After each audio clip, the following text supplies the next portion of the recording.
Yeah, so absolutely excited to have Sarah Klang. Thank you for taking the time again. How have things been? They've been busy, really Busy. busy. I'm Yeah. a So busy music monkey. so this is kind of like a weird full circle moment for me. So on one of my first podcasts, Josiah from Josiah and the Bonnevilles suggested that I listen to your music, and that's how I kind of discovered you myself. So I guess for everybody at home, would you mind kind of speaking to like the style of music you make and the genre perhaps? Yeah, so I think the genres I've been put in or labeled is probably sort of alternative pop or Americana. Some people have put me in the country scene, which is probably just because I wear a hat sometimes. I mean, it's basically pop music, but I've always had elements of like a vintagey sound on it. So it's never been in the mainstream pop, I guess. Yeah. Yeah, I find it like genres nowadays are so blended together, right? Like Yeah, everybody right. pulls on everything. It's funny sometimes to try to group someone into one style. Yes, and I feel like it take some people are a bit like they like that sort of stuff, and I don't. So yeah. I don't want to like. Some people are, I don't know, offended Mm, if you yeah. say like. Sometimes I just say like, well, I do hard metal, just because I know people will be annoyed by me. Yeah, I feel like nowadays it takes more work to be in one genre than it does to like Yeah, that's just probably take why those elements. people Yeah, get annoyed because they work really hard. right. So born and raised in Sweden, what was the music scene like? I'm always interested in the music scene growing up. Like what artists did you listen to, and what kind of music inspired you to kind of start making your own? My own, yeah. Well, I grew up with my parents' CD collection, and I think they had like one CD of all the greatest. So it was like everything from the Cardigans to Oasis. I mean, my dad listened a lot to Bob Marley, which you cannot hear in my music. Thank God. No, but I mean, I think I had a very, regular music teenage experience when you discover Nirvana and Smells Like Teen Spirit because you see the album, like you see how the CD looks, and you're like, "What is this?" And then you Right. listen to it, and then I went on to listen to Hole with Courtney Love, and so all of those like big people in all of the big genres I listened to when I was young, and then I think when I went into like 1920, there was a huge wave of like the alternative Americana folk thing, where I think it was Band of Horses, Fleetwood Mac, Bon Iver, Beach House came. So Yeah. all of those, that some of them are also a little hard to put in a specific box. 100%. And yeah, I was very obsessed with all of those all of those bands, and I started with my own music probably in those years, 21, 22. I started this project. Nice. Yeah, I think for me, like I grew up, my parents listened to 90s country a lot here. So I grew up on like, George Strait, Alan Jackson, Garth Brooks, people like that. And then, yeah, you're right. Everybody in their teenage years goes through like this discovery period. Mine was like Linkin Park. I love Linkin Yeah. Park. Yeah, like Linkin Park was my favorite band growing up, far and away. So yeah, it's funny how you go through like your own formative years afterwards. I guess in terms, so at least here in the States too, there's been like recently a pretty big resurgence, it feels like, in like this Americana space. Do you see that as well kind of in Sweden, like more and more artists doing that kind of music? Yeah, it's a really big thing here now.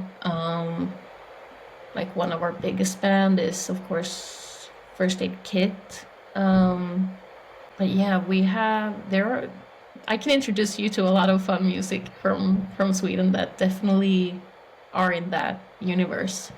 Yeah. So, and you've recently put out your own album, Beautiful Woman, and I'm just kind of interested on like I know you've told this story probably 100 times at this point, just the backstory on it, the inspiration behind it, and maybe how you feel now that it's kind of out. Yeah, well, Beautiful Woman is my fifth studio album, so um, the story behind I always been writing very like diary-ish from my own life, and if people when people start listening to my music, they can definitely hear that because like the first album is so like over dramatic, me being in my 20s, and it's basically just like about, and then the other one was just like me also thinking I was a very mature woman, and Yeah, then I started to like going into more, I tried to write more about like from my, it's not hard to explain, but I write a lot of love songs, but I thought that maybe I could write them like from some more perspectives than just like breaking up or being sad. And when I was pregnant with my daughter, I wrote an album called Mercedes that I decided when I got pregnant that I was gonna write an album about it and just, yeah, try to capture all of it. So I had something to focus on really. And during my pregnancy, I started to think a lot about my teenage years and my early 20s. And So Beautiful Woman is kind of like a how do you say, a sequel to sequel. that Yeah, album, where because I realized I really enjoyed writing about my like my puberty and just like silly periods like that. And I found that a lot of people enjoy that too because, yeah, because everyone has gone through it. So Beautiful right. Woman is a lot just about me in my teenage years and then during my 20s. Yeah, I think so. Having listened to it, like I think for me, the songs that resonated the most with me, Childhood and Go to the Sun, which are both like, feel very straightforward, but yet very meaningful, at least for me. You think back to the trauma in your childhood, whether for whatever reason, Hmm. and, it's starting therapy with intentions of maybe it's just going to be better, like really quickly, right? At least that's how I thought it would go. It definitely has not gone that way. So I guess I'm just interested on those songs in general. Kind of the process behind them, and yeah, just your thoughts. Childhood was actually, so since I've written a lot of music, I have been writing a lot about my upbringing and my childhood, and so childhood is a little bit like from my perspective, it's a bit like I would like to it to be the last song about that subject, like mostly because of my poor parents that did their best and were actually great parents, like most of Yeah, us have, but of course they like fucked up in their own ways. And I feel like now when I'm turning 33 and I have my own child, I have so much more perspective of how difficult it is to try to have a family. And yeah, so that song is maybe telling myself a little bit like maybe this should be the last jam yeah, yeah, about this mess. And I mean, Go to the Sun is kind of the same. Like I really when I started going over to Los Angeles to start making the album, I was in a really, like, I guess a really bad place where the thing you mentioned, that you go into therapy and you're like, let's go. How many times do I have to be here? And they're like, Right. forever, Forever, literally, yeah. forever. And I was so frustrated with that, and I still am, because I think I always search for quick fixes when it comes to my mental health, Heard, yes, and heard. I always have, and I think I always will. And sometimes, I mean, most people that are into music or like arts in general are thinkers, and we struggle with our own little heads. And I mean, sometimes that can just be exhausting, and you just want to be like a regular, chill dude. Right. Yeah. Yeah, yeah, I couldn't agree more. Yeah, therapy will 100% go on forever. There's no way around it. It feels like at this point. So when you made this album in particular, I read that like you did it, recorded it differently than you normally would. You did it with the band in like a few takes. How was that process? Did you find yourself enjoying it, or was it a little uncomfy at times? Both, definitely both. But most, I enjoyed it a lot. So Eric D. Johnson is the producer and co-writer, and he was very, he's a very chill guy, and he was very like, so Sarah, how do you want it to sound like? Like, I don't know. I felt Yeah. very included, and yeah, I just felt like in charge, and that's hard sometimes for me to feel because I don't play the instrument, and like I'm not a computer guy, so it's Right. not like I can tell people to, I don't know, like hire the bass there. Like, I don't Right. fucking know. Right. But I just felt really like included in the whole experience, which was really nice. And then getting his musicians, like he chose the people who played. I Nice. brought Theo Stocks, who is the guitarist in my band, and he played. But then Eric chose the drummer and the bass guy, and they were. I mean, I think they took on this project as like some sort of charity case because we didn't have a lot of money, and they Huh. were really nice to Right. show up. And they play with like huge artists, so it was amazing to see them like play my songs. Yeah. Yeah. So I guess in terms of every album, you kind of talked about the stories that, you want to get out or talk about. I guess like having made all these albums, do you ever like sit back and think about how much, or how maybe when your daughter's a little bit older, she'll connect with these songs and how they'll kind of resonate with her? Yeah, I do. Every time we fight and she's being like terrible to me, I'm like, one day you will turn up my music and cry and understand that I am a great person. Right. No, no, Is but, it? or the opposite probably. Right. No, but yeah, I think about it sometimes, and also like the music I've made about my 20s. Like I've written a lot about just being like a party girl, and sometimes Oh. I'm like, "Oh, she's gonna listen to that."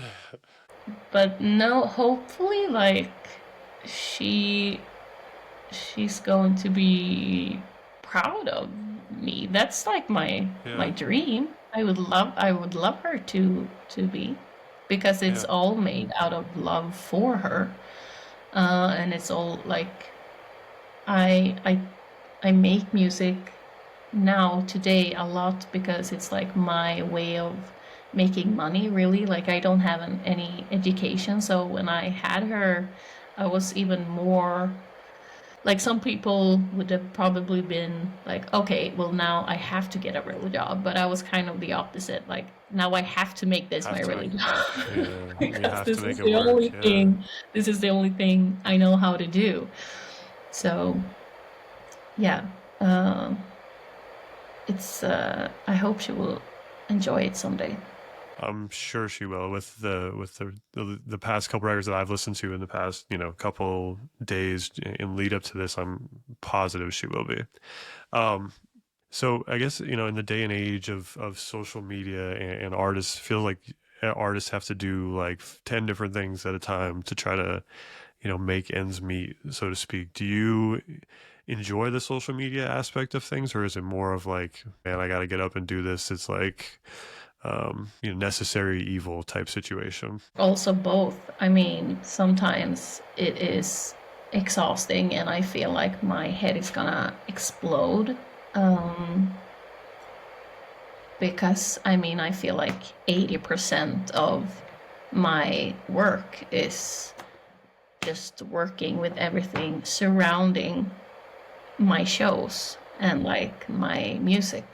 And sometimes I feel like I wonder how it would be if I had this shot in, I don't know, like the 90s. Like would I just be in a studio all the time, like jamming out, living my Right. full potential as a singer?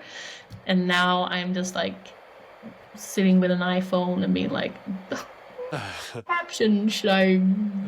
Yeah. Right. So yeah, I mean, it could be exhausting, and combining that with touring is also just like Jesus Christ.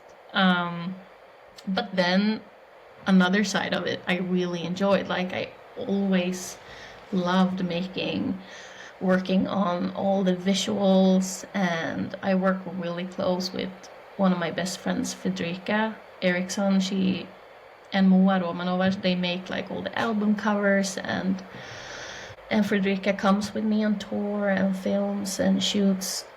And I mean, I love that part.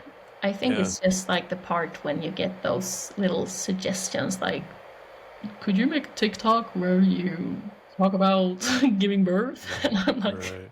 no, No. Yeah. Right. why? Yeah. But it comes and goes in waves. Sometimes I'm just Mm. like I'm calling people up and being like, listen, we're gonna make 500 TikToks today, and we're gonna okay. Is if this is what people want, I'm gonna give it to them, and then like the Right. next day I'm just, oh my god, Right. Just I'm not about a it. depressed artist. This is not what I'm supposed to be doing. So, but Yeah.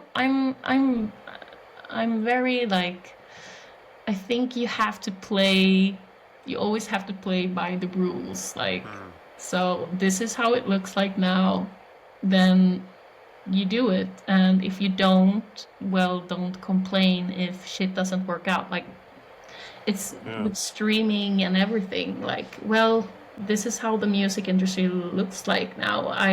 I will not change it by I don't know, sitting in my room and releasing secret little cassettes and leaving Right. them on the trams. Like nobody Right. will fucking care. So Right. if my So funny. goal is to, well, a famous artist, then I have to do it. Yeah. Yeah. Yeah. I mean, I find that even with myself, like I literally operate inside of social media, and like there's times where it ebbs and flows for me where I'm just like, I don't want to do this. And then, like you said, there's days I wake up, I'm like, oh, I'll just make like 40, TikToks today and we'll see what happens kind of deal. Because you're manic.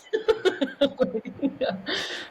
Yes, I mean, pretty much. In especially with all the social media can be very dystopian at times, right? Like, how do you find time to ground yourself in the midst of all of that? I don't. I just come up with all of these silly little rules for myself. Like I'm not gonna go into Instagram now for 2 weeks when I'm at home. And then I do it and I'm like, man, nobody's liking what I'm posting right now, and yet I have to be posting. Blah, blah, blah. But then like when I'm going on tour and people show up to my gigs, I get a lot of more followers. So like Yeah, when I'm on tour, my social media is a fucking party, and then when I'm at home and not releasing music, like it's silence, and that can freak me out sometimes. Yeah, Um, but I it's, hear I you. mean, isn't that like scientific proof that you get dopamine kicks out of like getting likes and stuff? Yeah, yeah, it's a very weird thing. Like I personally, like I've had to like to get away from it. I've literally taken like 4 or 5 day trips to like where I don't have service to be able, so I just can't look at it. Where I have to like actually be a human being.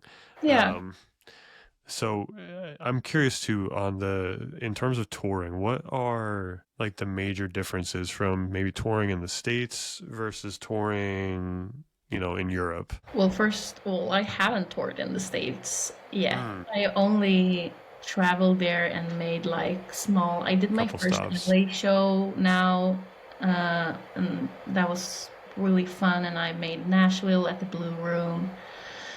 But now in this summer, I'm going on my first little tour, but it's just gonna be Mm, me and my guitarist. So we're just yeah. gonna drive around in a little car. But I can tell the difference between like in Europe and in Sweden because I started touring a lot in Sweden and Hmm. then I started going out in Europe. And in Sweden, it's a small country and we have really nice like venues and the standards are really good for Hmm. artists when we show up. Um, and like you can be a big artist in Sweden and nobody in Paris. And I Right. mean, I definitely experience that still. Like when I go on tour, I can play in Glasgow for 50 people, and then the other next night I can play for 400 people in London. So, like, it's very up and down.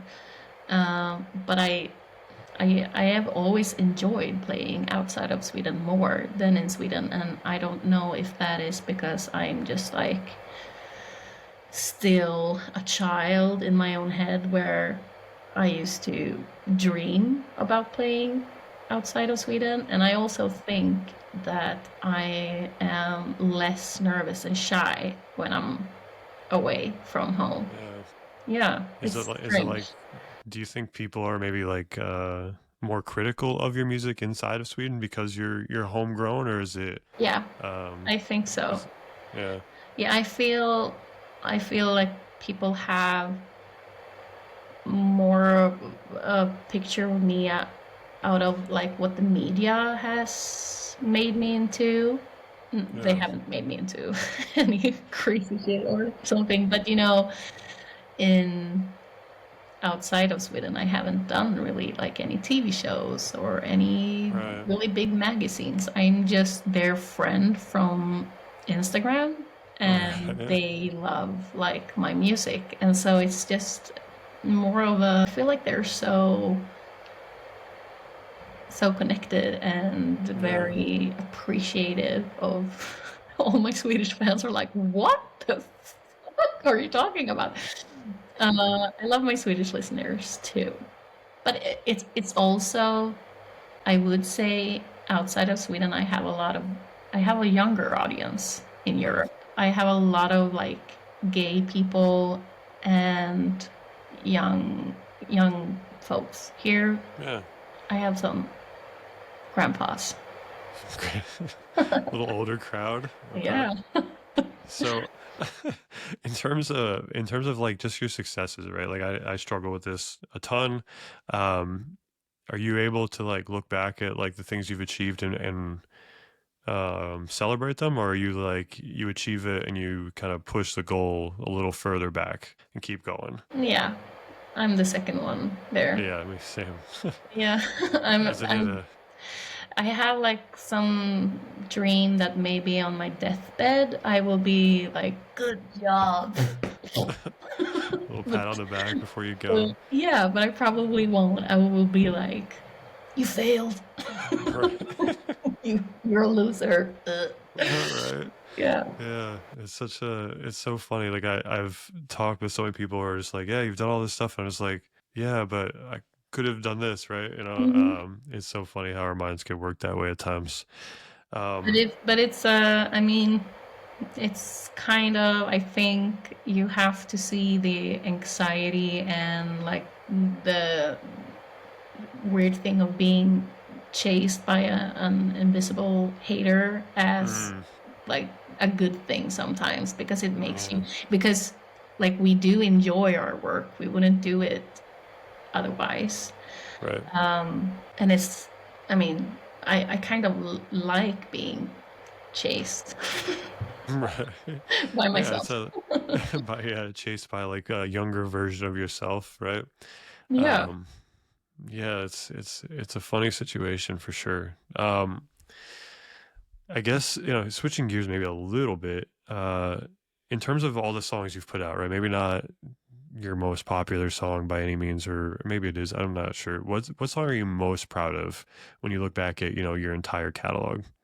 I mean, I really like, or I love Other Girls from the new album, but that is because I had such a cool experience with when they recorded it, because it was the first time when I had like any form of emotional reaction to my own music, because Hmm.